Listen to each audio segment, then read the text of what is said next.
말씀은 마태복음 23장 25절이 되겠습니다.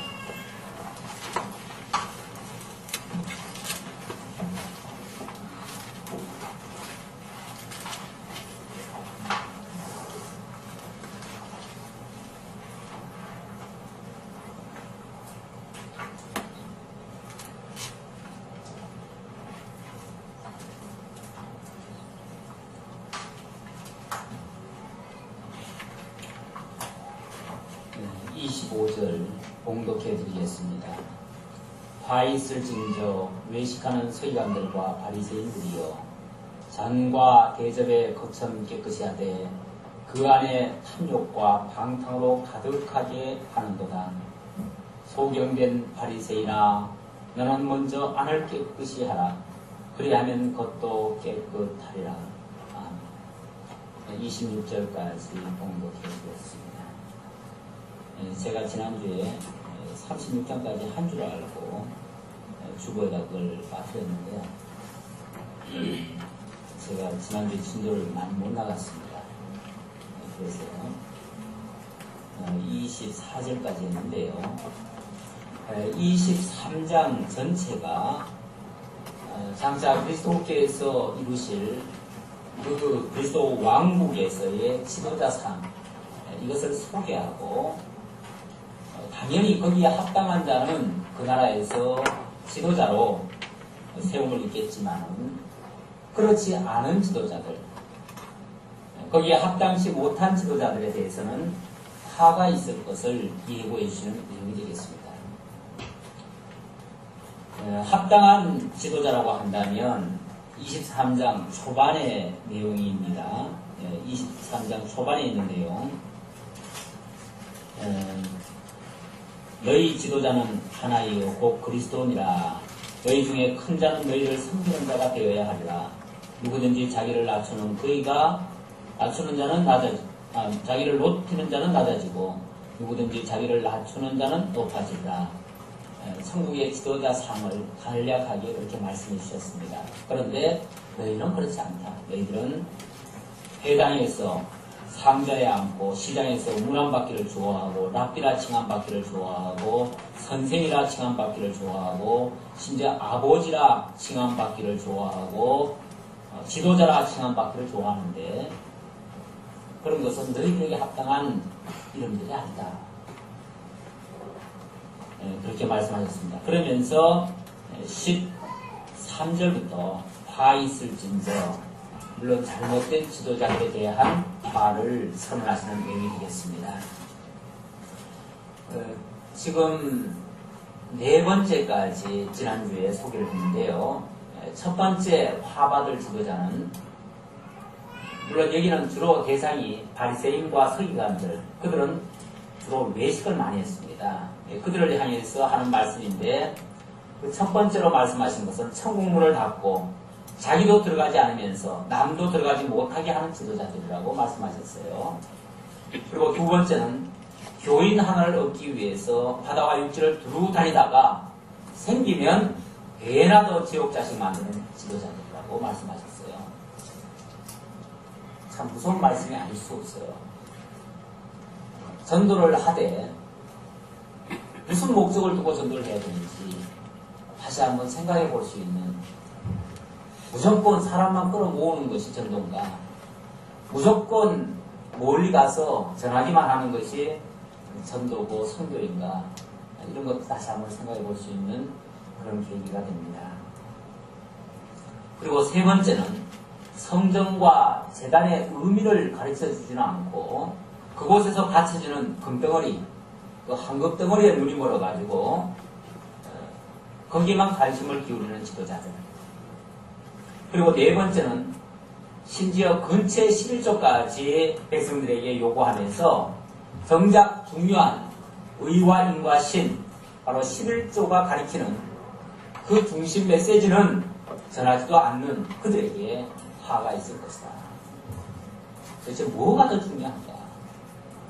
겉으로 드러난 그러한 물질이라든지 보이는 그런 화려함이라든지 성전의 모습이라든지 아니면 11조 그 돈의 그렇게 중요성을 많이 두고 그것을 그렇게 추구하고 있는 그 잘못된 지도자들에 대해서 화를 지적하시는데 총 7번을 지적하십니다. 7번을 지적하시는데 물론 우리 성경에는 없지만 14절 같은 경우는 또 다른 성경에 의하면은 다른 번역서에 의하면은 거기는 화가 또 하나가 더 있다고 그랬죠. 그것은 과부의 가산을 탕진하고 삼키는 자들 그런 내용도 또 있다고 그랬는데 그런 무서운 잘못된 부분들을 예수님께서 일일이 지적하시면서 지금까지 4번의 화를 지적해 주셨습니다. 그리고 25절부터 28절까지는 회칠한 무덤 같은 지도자들을 책망하시는 내용이 소개되고 있습니다. 여기서는 5번째와 6번째 화를 선언하시는 내용이 되겠습니다. 다시 한번 제가 공독해 보죠. 화 있을진저 외식하는 서기관들과 바리새인들이여. 외식하는 서기관들과 바리새인들. 겉으로는 아름답게 꾸미면서 속은 아주 부패한 그런 모습. 그래서 비유적으로 이렇게 말을 합니다. 잔과 대접에 겉은 깨끗이 하되 그 안에는 탐욕과 방탕으로 가득하게 하는도다. 겉모양은 아주 이쁜 그릇이에요. 그런데 그 그릇 속에 아주 무서운, 아주 더러운 탐욕과 방탕이 가득 차 있더라. 물론 뭐 사람들은 사람 속을 모릅니다. 몰라가지고 그가 그 속에 탐욕과 방탕이 가득하게 들어있는지 안 들어있는지 알 수가 없어요. 그래서 사람들은 겉만 보고 평가를 할 수 있지만 지금 예수님의 눈에는 그 모든 더러운 모습들이 다 보이는 거죠. 그래서 너희들이 겉으로는 백성들 위에 군림하면서 종교가들로서 지도자들로서 그렇게 행세하고 있지만은 그러나 너희 속은 얼마나 더러울지 모른다. 그래서 소경된 바리새인아 너는 먼저 안을 깨끗이 하라. 그리하면 겉도 깨끗한다. 진짜 중요한 것은 안이지 겉이 아니다 말이죠. 겉은 남에게 보이기 위해서 필요한 부분이고 실제 자신을 깨끗하게 하는 것은 속 부분입니다. 화 있을진저 외식하는 서기관과 바리새인들이요. 이게 같은 내용이다 보니까 같이 묶어놨습니다. 회칠한 무덤 같으니 겉으로는 아름답게 보이나 그 안에는 죽은 사람의 뼈와 모든 더러운 것이 가득하도다. 이와 같이 너희도 겉으로는 사람에게 옳게 보이되 안으로는 외식과 불법이 가득하도다. 외식과 불법. 하나님의 말씀을 어기고 자기들의 어떤 목적을 위해서 수단과 방법을 가리지 않고 하는 모든 행위들. 목적이 선하면 다 선하다라고 생각하는 그런 잘못된 생각들. 그러면서도 겉으로는 얼마나 거룩한 채, 얼마나 의로운 채 행동하는지 모릅니다. 종교가들이 빠지기 쉬운 죄지요. 다른 세상 사람들은요, 그냥 속이 음탕하면 음탕한 걸 말로도 합니다. 행동으로도 하고요. 나 원래 이런 사람이다. 그리고 술 한잔 먹고 그냥 그대로 다 표출해버려요. 그러니까 원래 그런 사람인가 보다 하고서 그냥 넘어가요. 근데 종교가들은 속으로는 그렇게 똑같이 있으면서도 겉으로는 절대로 그렇지 않은 척, 거룩한 척, 의로운 척, 그렇게 외식하는 경우가 너무나 많습니다.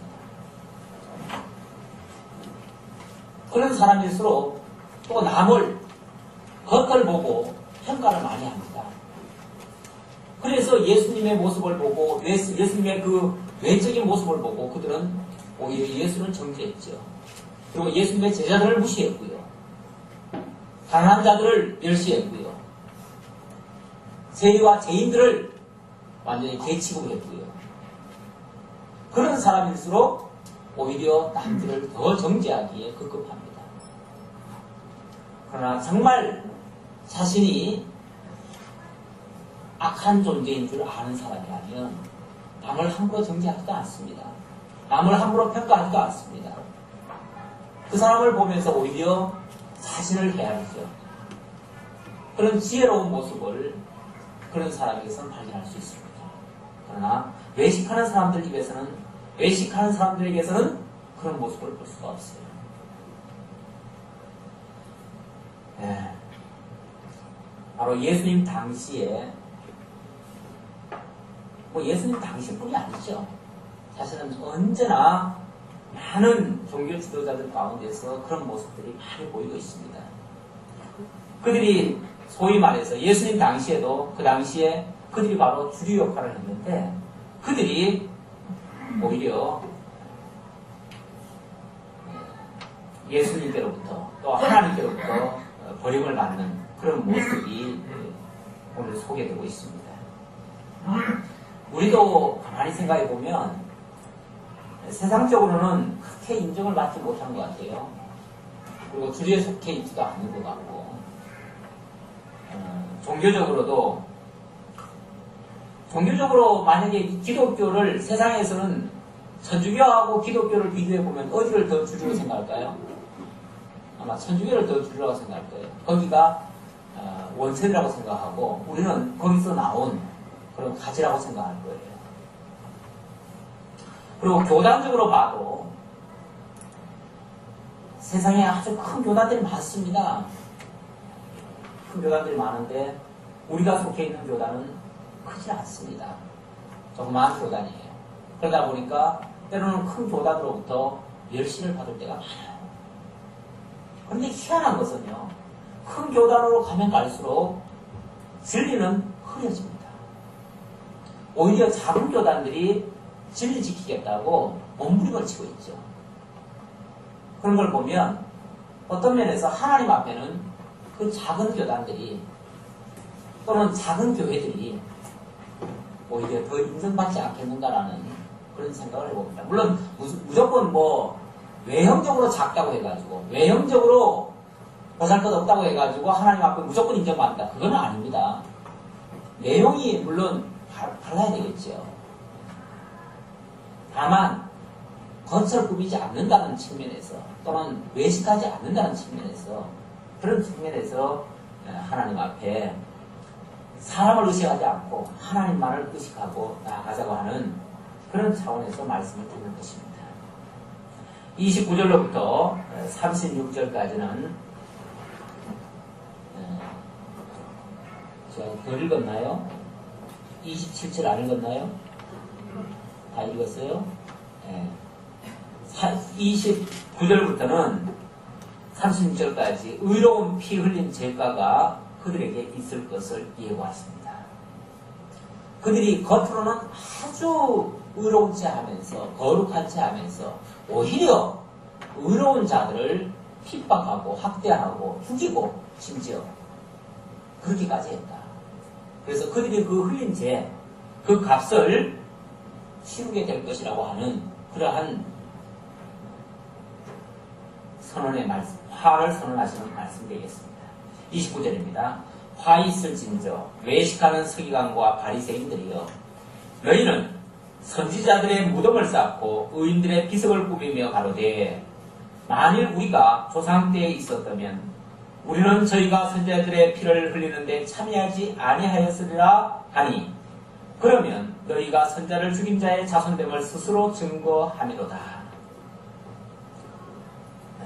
이 외식하는 서기관들과 바리새인들은요, 겉으로는 하나님을 위하는 척, 하나님이 보낸 선지자들을 존중하는 척, 그리고 의인들을 아주 대우하는 척 그렇게 합니다. 그런데 실제로는 하나님이 보내신 선지자들을 죽였고요, 핍박을 했고요, 또 의롭게 산 정말 의인들을, 의로운 증인들을 그들은 배척을 했습니다. 사실은 예수님을 지금 그들이 어떻게 대우하고 있습니까? 하나님의 참 선지자로 오셔서 하늘 복음을 전해도 듣질 않았고, 오히려 그 의롭게 행하는 것을 전부 다 비판을 했고, 그리고 예수를 십자가에 못 박아 죽이는 일까지 이제 앞으로 이제 서슴지 않고 할 겁니다. 예수님뿐이 아니고 지금까지 하나님이 보내주신 수많은 선자들을 다 그런 식으로 대우를 했어요. 그래 놓고도 정작 중요한 것은 자기들이 그렇게 하는 줄조차도 몰라요. 그게 더 무서운 거예요. 내가 죄인이라면, 내가 잘못을 했으면 나는 참 하나님 앞에 잘못을 많이 했다. 나는 이렇게도 내가 선하게 살지 못했다. 그래서 하나님 앞에 좀 죄스러운 생각을 가지고 정말 부끄러운 양심을 가지고 하나님 앞에 회개하는 그런 마음을 가져야 돼요. 그리고 그런 누가 책망하는 말씀 앞에 겸손히 머리를 숙여야 돼요. 그리고 자기를 돌아봐야 돼요. 진짜 조금이라도 하나님 앞에서 선한 양심이 있다면 그게 바람직한 자세인데, 선자들이나 의인들이 그들에게 하나님의 말씀으로 책망을 하면 아예 눈에 깡불을 켜고 그들을 잡아 죽이려고 덤벼들어요. 그리고는 뭐라고 그러냐면, 우리는 절대로 그런 일을 안 한다. 우리가 그때 있었더라면 우리는 절대로 그런 일을 안 했을 것이다. 왜 그렇게 나쁜 짓을 했을까? 우리 조상들이 왜 그렇게 나쁜 짓을 했을까? 나 같으면 안 그랬을 텐데. 저도 어릴 적에 예수님의, 저는 이제 초등학교 때 이 신앙을 시작했는데, 학교에서 고전 읽기 대회가 있어가지고, 그때 제가 택한 과목이 성경이에요. 어쩌면 하필 내가 성경을 택해가지고 그걸 읽었어요. 읽다 보니까 예수님의 이 행적들이 쭉 나오는데, 예수님한테 얼마나 못된 짓을 많이 했는지 모르겠어요. 그래가지고 내 그때 생각에, 야, 내가 그 당시에 살았더라면은 내가 예수님을 도와드리면서 이 사람들 못된 짓 못하도록 내가 했을 텐데, 나는 그런 나쁜 짓 안 할 텐데, 이런 생각을 해봤어요. 제 혼자. 그 어린 상태에서 무슨 그런, 감히 그런 생각이나 가장치나 하겠어요. 그럼에도 불구하고 나는 그렇지 않을 수 있다. 그 생각 속에는 뭐가 있냐면, 나는 의롭다. 나는 절대로 나쁘지 않다. 저런 사람들 하는 거 보니까 되게 나쁜 놈들이다. 나는 착하다. 자기는 착하다라고 하는 걸 전제하고 하는 말입니다. 가만히 나 지금 와서 생각해보니까 그래요. 항상 사람들은요, 자기 중심이라 자기 기준으로 생각을 해요. 그래가지고 자기 마음에 맞으면 착하다고 그러고 자기 마음에 안 맞으면 다 나쁘다고 그래요. 근데 자기 기준으로 생각해보면 그 사람들은 아주 나쁜데 자기는 절대로 그렇지 않을 것이라고 생각해요. 근데 자기는 그렇지 않을 거라고 생각하고 자기는 선하다라고 전제하면 남을 뭐해요? 정죄하게 돼요. 그럼 반대로 말해서 남을 정죄한다는 것은 내 속에도 그런 악함이 있다는 얘기예요. 자기가 선하다고 전제하고 하는 말이지만 사실은 자기도 악하다는 그 반증이에요. 그런 말 하는 자체가. 왜냐하면 진짜 선하다면 절대 그런 말 못한다는 말이에요. 신앙을 깨닫고 보니까요. 우리가 하나님의 은혜를 깨닫고 보니까 오늘날 우리가 요만큼이라도 살 수 있는 것은 전적인 하나님의 은혜지 내 의가 아니에요. 내게는 얼마나 악한 생각들이 있는지 몰라요. 남이 나를 괴롭히면요, 미워해요. 남이 나를 싫어하면 나도 보복하고 싶어요. 그렇잖아요? 우리 인간들 다 똑같아요. 그래서 남의 그 잘못된 점을 보면서 나의 죄를 발견하는 것이 진짜 바르게 깨닫는 것이지, 그걸 보고 그 사람을 정죄하는 것은 사실은 내 속에 그 똑같은 나쁜 것이 있다고 하는 나 자신을 고발하는 행태예요. 지금 예수님이 말씀하시는 것이 바로 그 말입니다.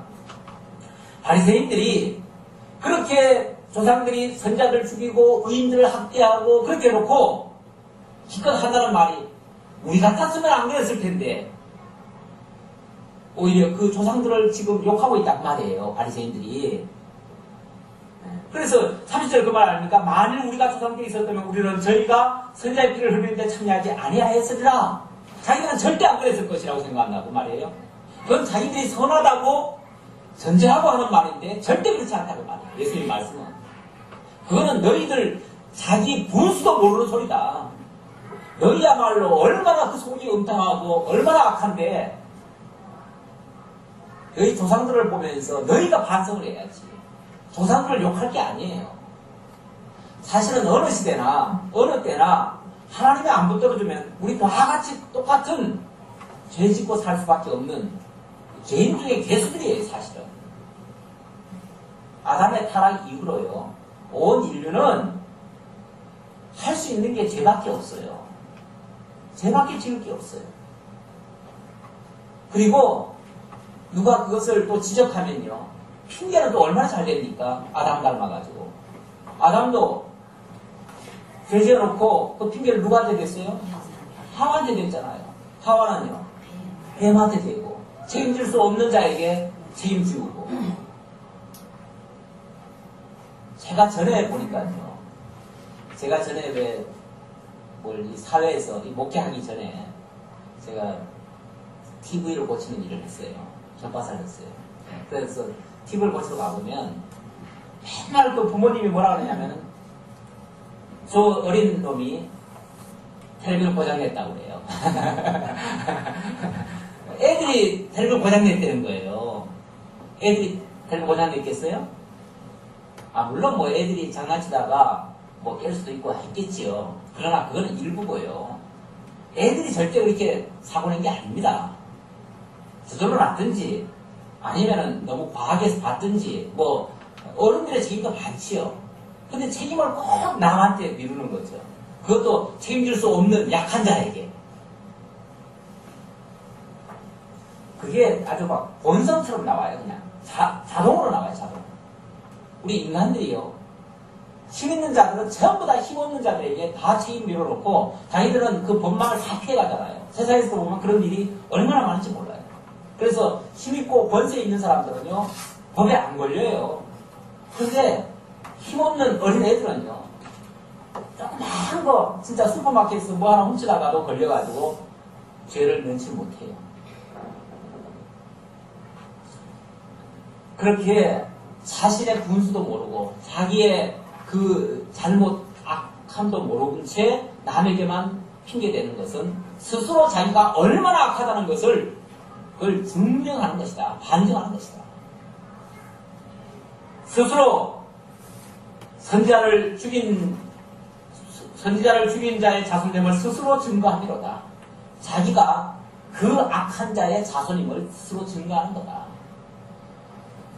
32절 너희가 너희 조상의 양을 채우라. 뱀들아 복사의 새끼들아 너희가 어떻게 지옥의 판결을 피하겠느냐. 그렇게 자기가 책임질 줄 모르고 자기가 악한 줄 모르고 남에게만 정죄시키고 남에게만 어린 자들에게만 다 죄짐을 지워버리고 자기들은 다 빠져나가고 자기들은 손가락 하나도 까딱지 않고 이런 지도자들 그들에게 너희가 어떻게 지옥의 판결을 피하겠느냐. 뱀들아 독사의 새끼들아. 굉장히 아주 심한 욕설이죠. 욕설이라기보다는 사실이 그렇죠. 사실이 그렇습니다. 뱀들, 독사의 새끼들, 사단의 종이들이라는 말이에요. 사단의 직설적으로 말하면 사단의 종이라는 얘기예요. 사람이요, 근본적으로 우리가 하나님께 붙들린 바 되지 않으면은 사단의 종로로 살 수밖에 없습니다. 하나님께서 이 세상 창조해 놓고 이 세상 안에다가 타락한 인간을 넣어놨어요. 그리고 사단으로 하여금 지배하게 해놨기 때문에 하나님이 이끌어내주지 않은 이상은요 사단의 종로로 타고 있어요. 그러니까 자연인들은 이 속에서 아무리 선하게 산다고 해도 자기도 모르는 사이에 사실은 사단의 종로로 타고 있어요. 죄지고 있는 거예요. 죄와 사망 가운데 이미 들어있는 자들이에요. 아담의 타락 이후로. 그래서 하나님이 이 가운데 있는 우리들을 중생시켜 놓으면 우리의 영은 하나님을 향하고 우리의 육신은 여전히 세상 가운데 있으면서 죄 속에 있어요. 그래서 갈등하는 가운데 있지요. 그나마 우리가 죄인인 줄 깨닫는 단계는 바로 이 단계입니다. 이 단계.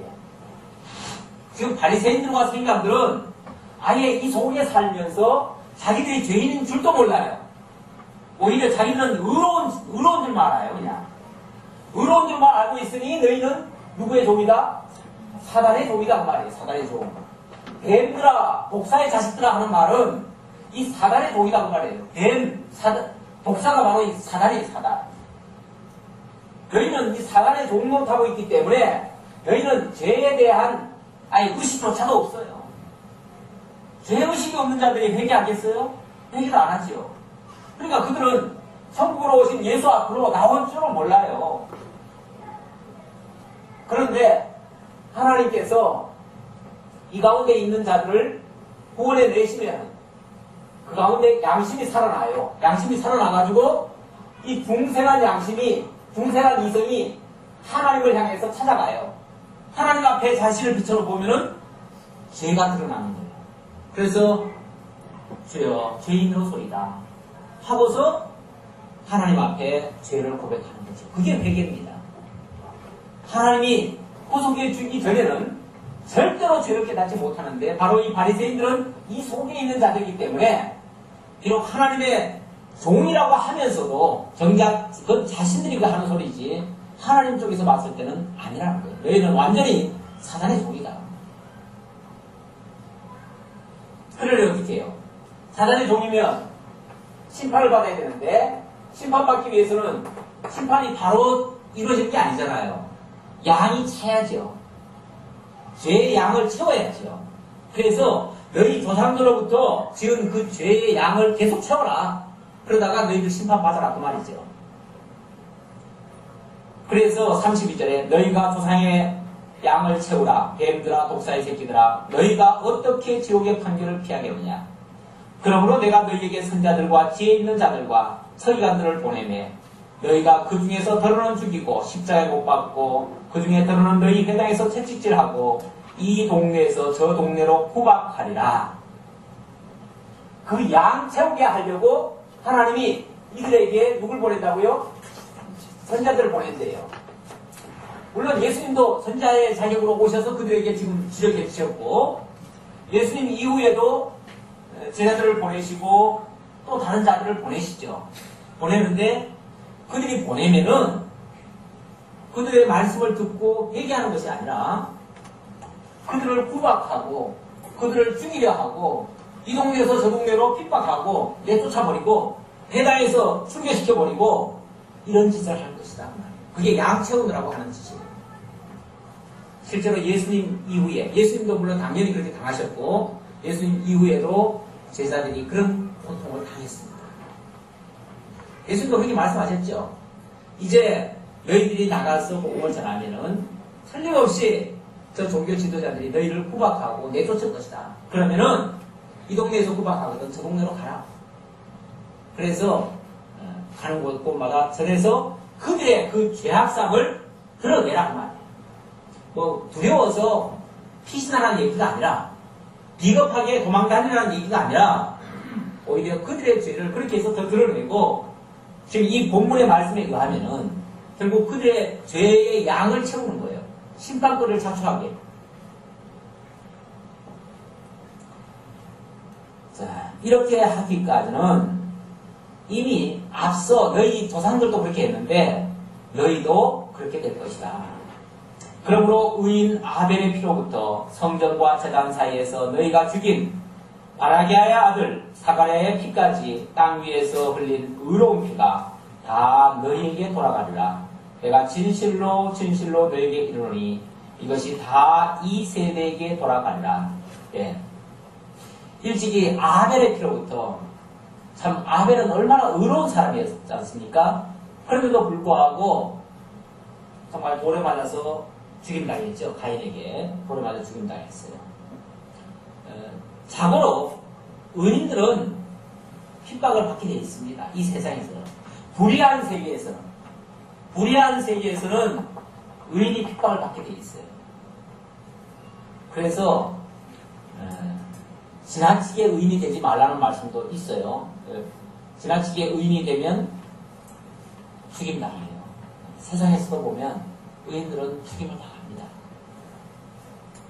물론 뭐 그 기준은, 그 의인이라고 하는 기준은 세상적인 기준일 수도 있고, 하나님 보시기에 의인도, 하나님 보시기에 의인은 물론 선지자들이나 이런 사람들이죠. 참선자들. 그들이 이 세상에 와가지고 다 그렇게 고통을 당했습니다. 핍박을 당했습니다. 네. 그렇게 하고 이들이 그들의 양을 채우고 결국은 그 피 흘린 죄가가 이 세대들에게 다 돌아갈 것이라고 예언하셨는데 그 예언대로 이들이 악을 채우다가 마침내 그 악이 어느 정도 찼을 때 그때가 주 70년인데 70년 로마의 티토 장군에 의해서 이 예루살렘 성이 완전히 함락이 되어지고 그들은 다 진멸을 당하고 나라는 완전히 잃어버리는 그런 결과를 빚게 되어집니다. 그 양을 채워서 그런 결과를 빚게 돼요. 그 바로 예수님의 그 말씀대로 이루어지는 겁니다. 그 다음 이 37절입니다. 그렇게 해서 예루살렘이 결국은 완전히 파괴되어지고 멸망을 당할 것을 예고하시는 장면입니다. 37절입니다. 예루살렘아 예루살렘아 선지자들을 죽이고 내게 파송한 자들을 돌로 치는 자여 암탉이 그 새끼를 날개 안에 모음같이 내가 내 자녀를 모으려 하더니 몇 번이냐. 그러나 너희가 원치 아니하였도다. 보라 너희 집이 황폐하여 버림받으리라. 내가 너희에게 이르노니 이제부터 너희는 찬송하리로다. 주의 이름으로 오시는 이여 할 때까지 나를 보지 못하리라. 예수님의 마지막 탄식의 말씀입니다. 예루살렘아 예루살렘아. 이렇게 두 번 연거푸 탄식조로 말씀하신다는 것은 그게 멸망을 당한다는 뜻입니다. 멸망을 당하기 때문에 비록 그 예루살렘 성 안에서 지도자들이 범죄 때문에 결국 멸망을 당하는 것이지만 예수님은 그것을 기뻐하시는 게 아니죠. 이스라엘이 범죄했기 때문에 하나님께서 아수르를 동원해다가 북이스라엘을 멸하시고 바벨론을 들어다가 남쪽 유다를 멸했어요. 그럴 때마다 선지자들이 눈물을 흘리면서 하나님 앞에 통곡할 때가 있었습니다. 일찍이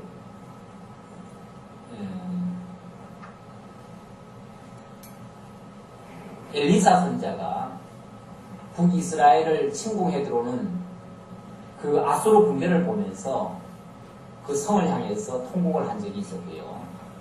또 하박국 선지자가 남쪽 유다 예루살렘 성을 파괴하기 위해서 들어온 물론 그건 환상으로 보는 거죠. 환상으로 보면서 하나님 앞에 항변도 하고 어떻게 하나님 저 악인을 들어다가 의로운 성을 멸하실 수가 있습니까? 의로운 백성들을 멸하실 수 있습니까? 하고서 항변도 하고 그렇게 했었는데 탄식하는 그런 모습, 그게 이제 구약의 모습이었고 그러한 모습이 예수님에게 그대로 이루어지는, 성취되어지는, 그러니까 모형적으로 예고되었던 내용들이 예수님한테 와서 완전히 이루어지는 거죠. 이루어지는데 비록 예수님을 괴롭히고 예수님을 핍박하고 예수님을 죽이는 그러한 죄 때문에 멸망당할 예루살렘이지만 그러나 예루살렘을 멸망당하는 것을 예수님이 기뻐하시는 건 아니죠. 그래서 슬퍼하시며 그들에게 회개할 기회를 얼마나 많이 주었는데도 그들이 회개는 안 하고 계속 악하게 가다가 결국은 멸망당하게 됐다. 그것을 탄식하시듯이 예고하시는 그런 내용이 되겠습니다. 지금 이 당시에 예수님의 이 말씀을 듣고 그렇게 되어주리라고 생각하는 사람은 아마 아무도 없을 거예요. 지금 예루살렘이 다 안정되어 있고 비록 로마 치하에 있기는 하지만은 헤롯 대왕이 다스리고 있는 비교적 안정된 그런 나라인데 이 예루살렘이 파괴된다고 하는 것은 상상하기 힘들지요. 그런데 예수님께서 그런 예고를 해주십니다. 그런데 그때가 언제까지냐면 내가 너희에게 이르노니 너희는 이제부터 찬송하리로다. 주의 이름으로 오시는 이여 할 때까지 나를 보지 못하리라. 그때까지 다시는 성전을 보지 못하리라. 이런 말씀입니다. 그때 황폐되어져 가지고 38절에 보면 보라 너희 집이 황폐하여 버림받으리라. 너희 집이 황폐해서 버림받는다는 말은 성전이 파괴된다는 말이에요. 너희가 결국은 이러한 악행을 계속 저지르다가 어느 때가 되면 예루살렘 성이 파괴되어지고 예루살렘 성전이 황폐되어서 버림받을 것이다. 그리고 나서 언제까지 황폐되어질 거냐면 주의 이름으로 오시는 이여 할 때까지, 그때까지 황폐하게 될 것이다. 주의 이름으로 오시는 이여가 언제 이루어지는 말씀입니까? 네? 바로 재림 때죠. 물론 초림 때도 주의 이름으로 오시는 이여, 호산나란 말이 그 말입니다. 호산나, 주의 이름으로 오시는 이여 찬송하리로다.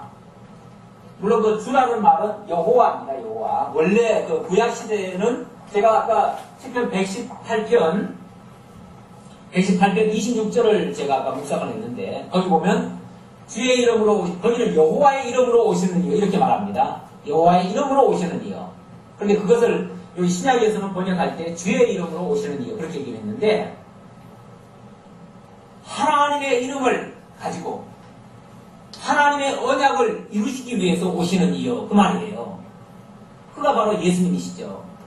예수님이 초림으로 오셨을 때 물론 호산나 찬양을 받으셨어요. 그러나 그것은 극히 지극히 일부에게서만 그 소리를 들었습니다.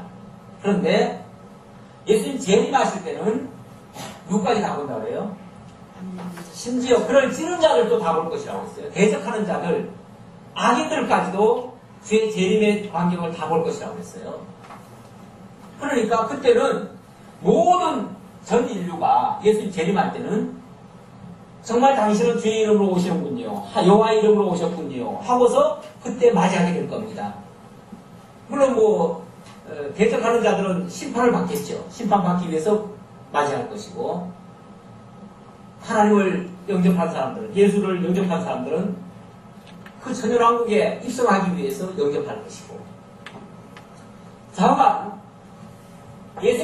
예수님 이후에 지금 예고는 주 30년 바로 이때 예고하는데 이 성전이 회파되는 것은 언제냐면 70년에 주 70년에 회파가 되어져요. 회파도요 완전 회파입니다. 완전 회파. 돌 위에 돌 하나도 남지 않고 완전 회파가 되어져요. 그렇게 회파되어진 다음에 나라도 잃어버리거든요. 그리고 나서 언제 회복이 되어지냐면 주의 이름으로 오시는 이여 할 때까지, 다시 말하면 예수님 재림 때까지 이 잃어버린 나라를 회복하지 못하게 될 것이다 말이에요. 여기는 특히 이제 성전을 가지고 얘기를 했기 때문에 나라보다도 성전을 가지고 얘기했기 때문에 성전이 회복되지 못할 거란 말이에요. 그러면 반대로 얘기하면 성전이 언제 회복된다는 거예요? 예수님 재림 때 되면은 성전이 회복된다는 얘기예요. 지금 성전이 회복됐습니까? 안 됐습니까? 안 됐어요.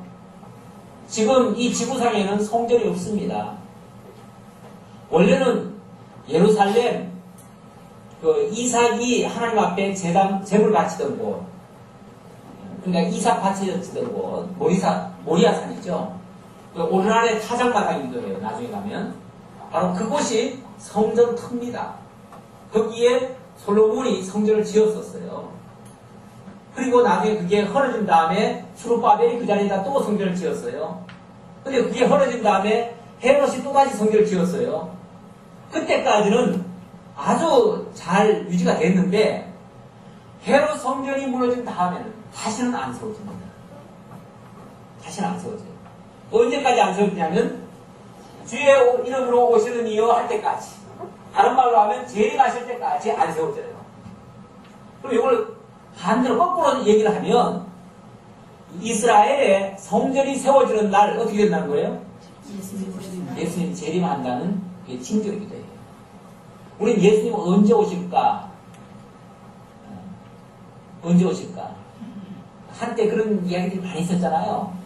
그것 때문에 뭐 1992년 10월 28일 날 밤 12시 땡 칠 때 온다고 그래가지고 그 시간에 막 하얀 속옷 입고 춤추고 예수님 영접 맞이하려고 기다리고 있었던 그런 일도 있었잖아요. 보통 난리가 아니었지요. 예수님이 언제 오실까? 그거 계산을 세대주의자들은 뭐 성경에 있는 어떤 단어를 가지고 어떤 숫자를 가지고 숫자 풀이해가지고 그렇게 그 날짜를 맞췄던 거예요 그때. 근데 그게 안 맞아 들어갔죠. 세대주의자들의 이론은 다 틀렸습니다. 그러다 보니까 또 한편에서는 자유주의 계획이라든지 아니면 저 고려파 쪽에서는요 천년왕국이라는 게 따로 있는 게 아니다. 예수님 재림이라는 게 따로 있는 게 아니다. 영적으로 예수님이 우리와 함께하면 그게 바로 재림이고 천년왕국도 지금 이 땅을 아름답게 만들어가면 그게 바로 천년왕국이다. 그래가지고 무천년설을 주장합니다. 무천년설. 실제 천년왕국이 아니라 천년설이라고 하는 거죠. 그런데 그게 실제로는 상징적인 천년이지 실제적인 그런 천년왕국이 아니라고 그렇게 주장하시는 분들이 많습니다. 왜냐하면 몇 번이나 그 천년왕국의 그 계산을 해가지고 세상에 내놨는데 다 틀렸잖아요. 그러니까 그거 아니다 이거죠. 이제 와서는. 그런데 분명히 천년왕국은 있습니다. 예수님은 분명히 오십니다. 다만 사람들이 해석을 잘못한 거죠. 성경을. 성경은 분명히 주의 이름으로 오시는 이여 할 때까지 절대로 이 성전이 다시 지어지지 않을 것이라고 말씀하셨어요. 그랬으니까 성전이 회복되는 날 그때가 바로 예수님 재림하는 날인데 안타깝게도 아직까지 성전은 지어지지 않았습니다. 이제 성전을 지으려고 준비하고 있어요. 이스라엘이 1948년도에 회복이 됐죠. 회복이 됐기 때문에 성전 지을 준비가 된 거예요. 그런데 왜 아직도 못 짓고 있냐면 그 예루살렘 그 성전 터가요. 이방인들에게 뺏겼어요.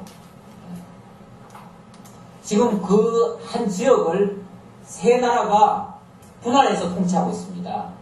그래가지고 거기에 주 한 680년인가 그때에 마음의 성전을 지어놨어요. 거기다가 황금사원이라고 마음의 성전을 지어놔가지고 만약에 거기다가 그 여호와 성전을 지으려고 하면 그 성전을 허락을 해야 돼요. 헐지 않고는 못 지어요. 근데 그거 하려고 하면 그 아랍계 사람들이 가만히 있겠어요? 그건 아마 3차 대전이 일어나야 그게 가능할 거예요. 3차 대전이 일어나서 그거 빼앗아야만 그거 뺏기 위해서 절대 서로가 양보하지 않습니다. 그래서 그거 빼앗기 위해서라도 아마 전쟁이 날지도 몰라요. 그게 지금 화약고입니다. 중동의 화약고. 그 성전 터 때문에. 그래서 거기는 정작 이스라엘 그 땅에는 아직 성전이 안 지어졌는데 이상하게 한국에는 성전이 되게 많죠. 한국에는 뭐 외당들마다 전부 다 무슨 성전 해가지고 성전이라는 이름을 되게 많이 지어놨는데 그런 성전은 다 가짜입니다. 그건 참 성전이 아니에요. 그런 성전 가지고 성경은 얘기하지 않습니다.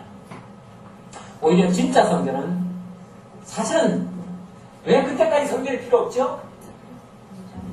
왜 성전이 필요 없어요? 예수님이 성전이시잖아요.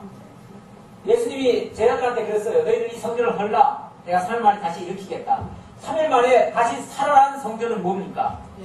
예수님 자신이죠. 예수님 자신이 성전인데 무슨 성전이 또 필요해요? 건물 성전 필요 없습니다. 그래서 이제는 성전이 필요 없는 시대예요. 그런데 이스라엘은 아직까지도 그 성전이 필요한 줄로 알아요. 그리고 그 사람들은 아직까지 주의 이름으로 오시는 이 바로 메시아가 아직 안 온 줄로 알고 있어요. 그래서 학수고대를 하고 있죠. 지금도 통곡예배에서 왜 메시아가 아직 안 오십니까? 하나님 빨리 메시아 보내주셔가지고 우리나라 좀 해방시켜주시고 우리나라 성전 다시 지을 수 있도록 해달라고 지금도 통곡예배에서 통곡하고 있어요. 이제 몰라서 그렇죠. 이 성경을 지금 몰라가지고. 유대교에서는 이 성경을, 이 마태복음 같은 거를 성경으로 인정을 않고 있습니다. 그러다 보니까 그 사람들은 모르고 있어요. 그런데 때가 되면 그 사람들도 알게 될 겁니다. 그렇게 하기 위해서 지금 복음이 부지런히 지금 달려가고 있는 중이죠. 24장으로 넘어갑니다. 24장은 드디어 왕국의 내림과 그 왕국에 참여할 백성을 소개하는 내용이 나옵니다. 왕국의 내림. 왕국의 내림이란 말은 바로 그리스도 왕국이 이 땅에 실현된다 그 말이에요. 이 땅에 실현된다. 이 땅에 실현되니까 천국으로부터 이 땅으로 내린다라고 그렇게 표현을 하는 거죠. 영원한 천국이 이 땅에 천년왕국으로, 물론 그건 계시를 위해서입니다. 그것도 온전한 천국은 아니에요. 그러나 이 땅에 하나님의 약속하신 것을 이루어주기 위한 계시적인 차원에서 이 땅의 천년왕국이 반드시 이루어질 것입니다. 이렇게까지 말씀하시는데도 무천년설을 주장하시는 분들은 왜 그렇게 주장하시는지 모르겠어요. 분명히 천년왕국은 있습니다. 그 천년왕국은 앞으로 반드시 도래할 겁니다. 거기에 대해서 예수님이 제자들에게 알려주시는 말씀입니다. 24장 1절입니다.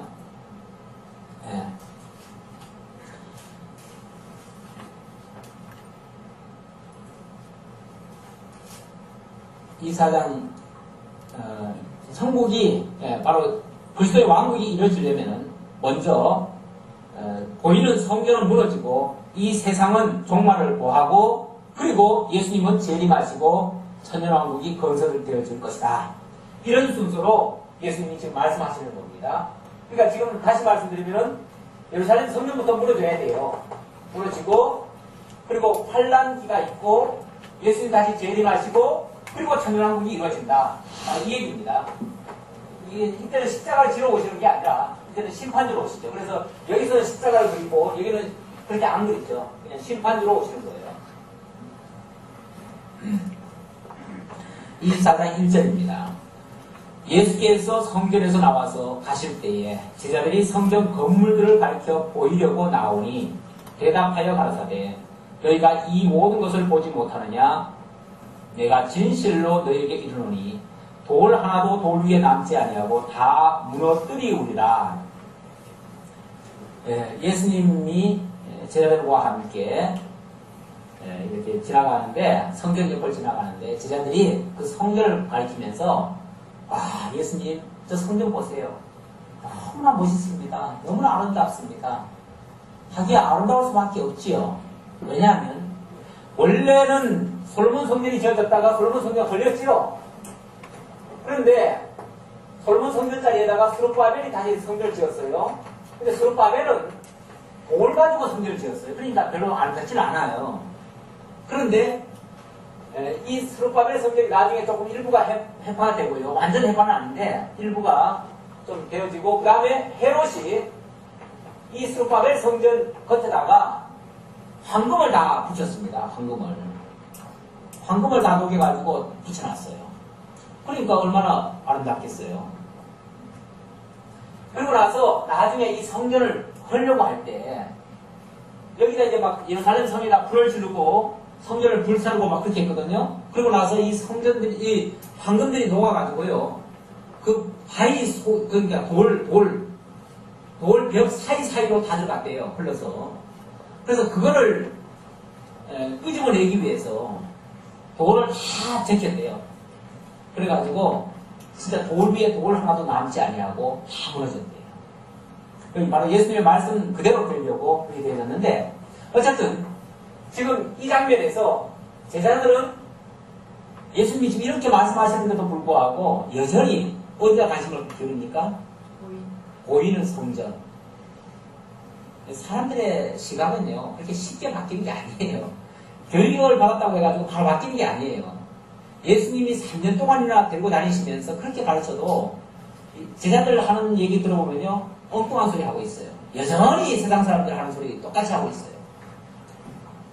그렇게 예수님 자신이 참 성전이시고 저 보이는 성전은 어떻게 보면 다 헐어져야 될 보잘것없는 거라고 얘기를 하는데도 불구하고 제자들은 여전히 그것이 무엇이다고 그렇게 자랑을 하고 있어요.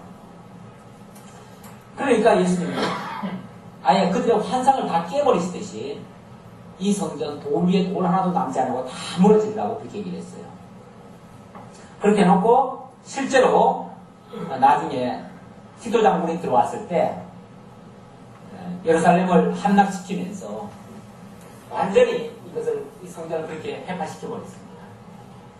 그렇게 해서 그 말씀이 이루어졌습니다. 그렇게 놓고 3절부터 14절에 보면 세상의 종말에 대해서 예고해 주시는데요.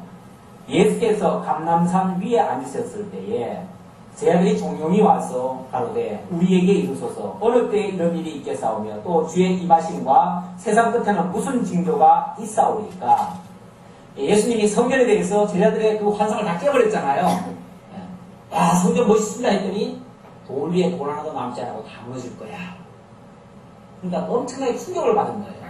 충격을 받아가지고 그 자리에서 바로 질문을 못하고 동산에 올라 앉아가지고 가만히 쉬고 계시는 예수님한테 살며시 와가지고 조용히 묻는 거예요. 예수님, 언제 그런 일이 일어난단 말입니까? 언제 성전이 무너지고 언제 세상이 주에 임하시고 언제 세상 끝이 일어난단 말입니까? 그 말은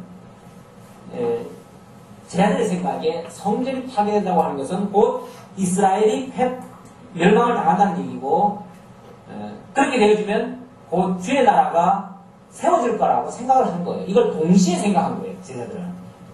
왜 마태복음이 아니라 신약성경 후반부로 가면 사도 바울도 그런 말을 자주 하는데 곧 재림이 임박할 것처럼 얘기를 하죠. 예수님의 말씀을 사람들이 어떻게 이해를 했냐면 성전 해파되어지고 나면 곧 주의 나라가 임한다. 곧 예수님이 재림하신다. 이렇게 생각하는 거예요. 그러니까 그게 거의 동시간대에 이루어지는 걸로 이 제자들이 생각을 한 거예요. 그래서 도대체 그렇게 무너지는 건 언제고 예수님은 언제 재림하셔가지고 그렇게 이루실 것입니까? 천년왕국을 이루실 것입니까? 하고서 질문한 거예요. 오늘 나보고 그만하라는 거 같은데 이건 많이 하고 그만해야죠.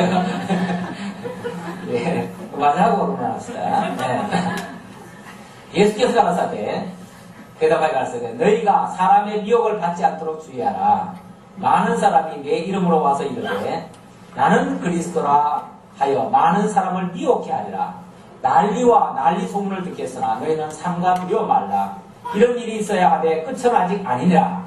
민족이 민족을 나라가 나라를 대적하여 일어나겠고 서체의 기근과 지진이 있으리니 이 모든 것이 재난의 시작이니라. 이런 징조들이 나타날 건데 그것은 뭐라고요?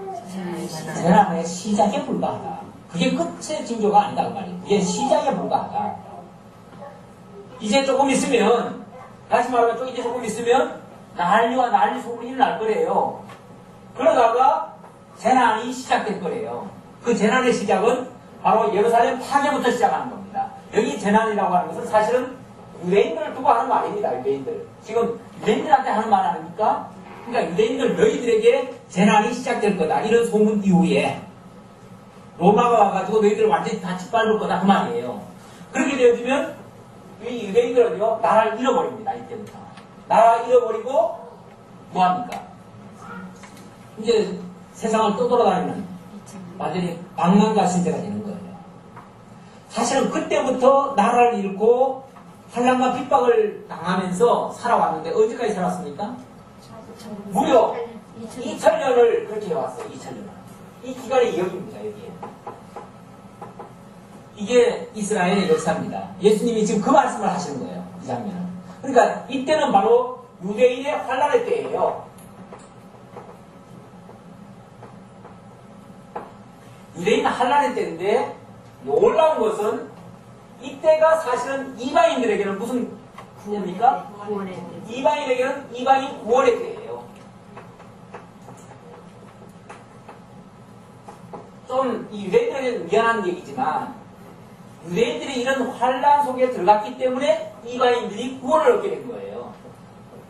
이들에게 은혜가 넘쳐가지고 사실 그걸 과분하게 자기들에게 온 복을 갖다가 자기들이 발로 차버렸죠. 그것이 마치 주인의 상에서 떨어진 부스러기가 이방인들에게 이방인들이 먹고 사는 것처럼 이들이 배불러가지고 발로 찬 그 복이 이방인들에게 넘어온 거예요. 그래가지고 이때는 이방인들의 구원의 때인데 그때까지는 유대인들이 계속 환란을 받아요. 정말 역사는 아이러니컬하죠. 이 선반대예요. 공존이 안 되나 봐요. 공존이. 함께 기뻐할 수가 없는가 봐요. 이 세상은 불의의 세상이라서 그래요. 나중에 천년왕국 때문에 그때는 다 같이 기뻐할 거예요. 다 같이 기뻐하는데 천년왕국이 되기 전까지는 그리스도의 왕국이 완성되기 전까지는 어쩔 수 없이 한쪽이 다른 쪽과 이렇게 상반된 그런 복에 참여하게 돼요. 자, 그러다 보니까 민족이 민족을, 나라가 나라를 대적하여 일어나고 있고 했고요. 9절입니다. 그때 사람들이 너희를 환란에 넘겨 죽였으며 너희를 죽이리니 너희가 내 이름을 위하여 모든 민족에게 미움을 받으리라. 이때부터 유대인들이 세계 전체로 돌아다니면서 모든 민족들에게 뭘 받아요? 미움을 받아요. 유대인들 좋아하는 나라가 없습니다. 오죽하면 유대인 학살, 히틀러가 600만이나 학살을 시켰잖아요. 얼마나 미워했으면. 미워하는 정도가 아니라 증오를 했어요, 증오를. 그래서 유대인들은 지구상에서 남겨서는 안 된다. 아니, 씨를 말려야 된다. 이렇게 생각하는 거예요. 그래가지고 있는 대로 무자비하게 다 죽이기까지 했는데, 세상 모든 나라로부터 미움을 받으려나 했는데, 실제로 그렇게 미움을 받는 거예요. 그게 유대인의 환란의 때예요. 그때 많은 사람이 시험에 빠져 서로 잡아주고 서로 미워하겠으며 거짓 선자가 많이 일어나 많은 사람을 미혹하게 하겠으며 불법이 성함으로 많은 사람의 사랑이 식어지리라. 그러나 끝까지 견디는 자는 구원을 얻으리라. 유대인들 자기네들끼리도 서로가 서로를 믿지 못하는 세상이 되는 거예요. 서로가 의심하고 서로가 거기가 배신자들이 있어가지고 결국은 죽게 만들고 이런 일들이 발생하는 거죠. 그래서 사랑이 다 식어져요. 하나님을 섬기는 그 신앙도 다 식어져요. 유대인들이 지금은 온전한 신앙을 가지고 있는 사람들이 없습니다. 그런데 그러는 가운데서도 끝까지 견디는 자는 구원을 얻으리라. 이 천국 복음이 모든 민족에게 증거되기 위하여 온 세상에 전파되리니 그제야 끝이 오리라. 언제까지 그렇게 되냐면 이 천국 복음이 바로 예수 그리스도를 통한 그리스도 복음이 세상 끝까지 전파될 때까지 이게 지속될 거예요. 그러니까 지금도 복음이 지금 계속 전파되고 있죠. 세상 끝까지. 세상 끝을 향해 지금 달려가고 있죠. 원래 예수님이 예루살렘에서 말씀하시기를 예루살렘과 유다와 사마리아와 땅 끝까지 이르러 내 증인이 되리라 했는데 예루살렘으로부터 시작된 이 복음이요 사마리아로 갔고요. 사마리아에서 터키로 갔고요. 터키에서 서브라파 바로 유럽 쪽으로 갔고요. 유럽에서 영국으로 갔고요. 영국에서 미국으로 갔죠. 이게 사실은 이 옆에 있는데 지도상에 이쪽에 와 있죠. 미국에 왔고 미국에서 지금 어디로 왔습니까? 지금 태평양을 건너서 아시아 대륙으로 넘어왔어요. 그래서 극동 지역, 바로 대한민국에 지금 복음이 와서 머물고 있는 중이에요. 이게 계속 서쪽으로 지금 가고 있어요. 지금 계속 지금 가고 있는 중이잖아요. 계속 가가지고 지금 대한민국까지 왔는데 이제 남은 곳은 대한민국에서부터 이 아시아권, 중국과 인도와 또 이란과 그 다음에는 이제 이스라엘 이쪽으로 넘어가는 거예요. 지금 이제 대한민국에서 중국으로 열심히 지금 복음이 지금 들어가고 있습니다. 오늘 오후에도 중국 선교사로 한 10여 년간 현지에서 사역하시던 분이 오셔가지고 저희가 모시기로 했는데요. 그 말씀 들어보면 이제 이런 내용들이 더 실감 날 거예요. 지금 복음이 어떻게 지금 하나님의 역사가 어떻게 지금 펼쳐지고 있는지 실감 날 텐데 이것이 지금 열심히 어디를 향해서 가냐면 땅끝을 향해서 가요. 땅끝이 어디입니까? 지구가 동그랗기 때문에, 지구가 네모나면은 땅끝이 반대일 텐데 동그랗기 때문에 시작한 곳이 땅끝이에요. 결국 예루살렘으로 가야 되는데 예루살렘을 향해서 지금 온 전 세계의 지금 선교사들이 다 예루살렘을 목표로 해가지고 지금 복음을 전하고 있어요. 근데 그게 누가 일부러 뭐 시킨 게 아닌데 사람들의 마음이 그렇게 모아져요. 그래가지고 그쪽 가는 길목에 보면 중국에 우르무치라고 있어요. 우르무치. 아마 오늘 오후에도 그런 얘기 혹시 하시는지 모르겠어요. 우르무치 쪽에 지금 선교사들이 엄청나게 집계를 하고 있어요. 그런데 거기에 지금 얼마 전에 막 폭동이 일어났죠. 그래가지고 거기서 큰 변화가 있고 지금은 중국에서 막 강제로 그걸 내려누르기 때문에 잠시 소강 상태인데 그런 소연은요 복음이 전해지기 위한 하나의 진동에 불과한 거예요. 그러니까 그런 과정을 거쳐서 복음이 전파돼요. 그러니까 그런 소요가 있다는 것은 복음이 들어갈 수 있는 길이 열린다는 의미와도 같아요. 다른 말로 하면 하나님께서 부지런히 예루살렘을 향해서 가게 하시려고 지금 이 역사가 일어나는데 바로 그때까지 유대인들이 환난을 당할 것이다 그 말입니다.